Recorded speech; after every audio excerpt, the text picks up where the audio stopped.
Hi guys, সবাইকে স্বাগতম আমার নতুন আরেকটি ভিডিওয়। আমার ছাদ বাগানের আসলে যে অবস্থা, তাতে করে আমি নতুন করে কোনো ভিডিও সুন্দর করে ছাড়তে পারছি না। গাছগাছালিগুলো দেখুন কি অবস্থা। এখানে একটি সিম গাছ লাগিয়েছিলাম, বীজ লাগিয়েছিলাম, গাছও হয়েছে সুন্দরভাবে। দেখুন কি অবস্থা। কাঠকুট ফেলে ছাদের কাজ চলছে, যেহেতু বিল্ডিংয়ে। এই যে কি একটা অবস্থা। এখন আমি কিছুদিনের জন্য গাছের ভিডিও দিতে পারছি না, আমার শাকসবজির ভিডিও দিতে পারছি না। কিছু গাছ এখনও আছে এক সাইডে, যতদূর পর্যন্ত রাখা যায় আমি এদেরকে নষ্ট করছি না। উপরে ছাদ হয়ে গেলে আমি নিয়ে যাব, কিন্তু কতটুকু এদেরকে সুরক্ষিত রাখতে পারবো জানি না। দেখুন চাল কুমড়ো গাছটির কী অবস্থা, কোনো মাচা দিতে পারছি না কোনো প্রকারের। এই যে বরবটি গাছগুলো হেলাই পড়তেছে, কিন্তু কোনো প্রকারের মাচা দিতে পারছি না। গত বছর আমার যে পরিমাণে বরবটি হয়েছিল,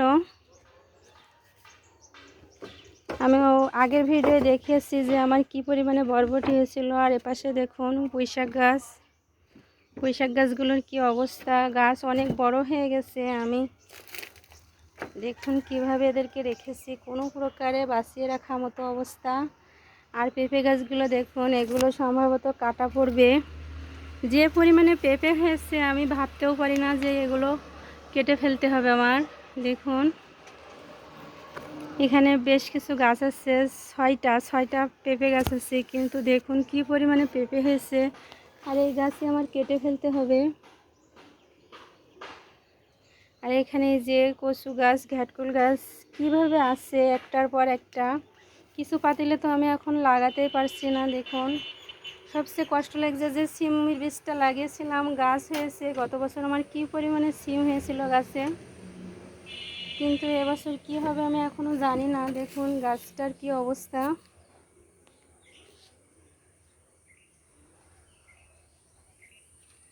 ঝাল গাছগুলো তো ওই পাশে কোনো রকমে ঠেলে রেখেছি, কি যে ফুল হয়েছে ঝাল গাছগুলোতে,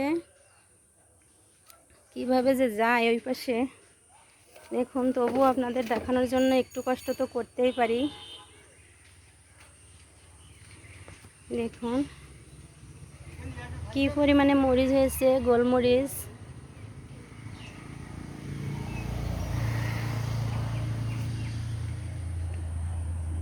আর সেই পরিমাণে ফুল হয়েছে, কিন্তু জানি না শেষ পর্যন্ত রাখতে পারবো কিনা। সিম গাছটির মুখও তাকালেই খারাপ লাগতেছে, কিন্তু কিছু পেতে হলে কিছু তো ছাড়তেই হয়, এটাই বাস্তব।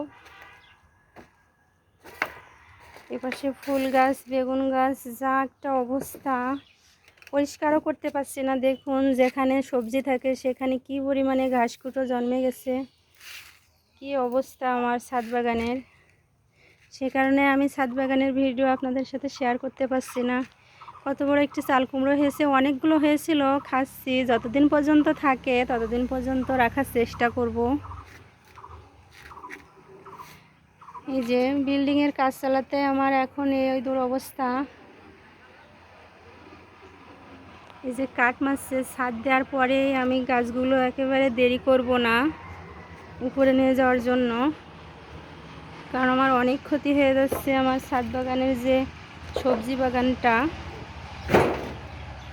এই যে বিল্ডিংয়ের কাজ ছাদ হয়ে গেলে আর এদিকে যা হয় হোক সমস্যা নেই। আমি আমার সবজির গাছগুলো, এই যে পাতিলগুলো সব উপরে তুলে দিব। সবাই আমাদের জন্য দোয়া করবেন। আল্লাহ হাফেজ।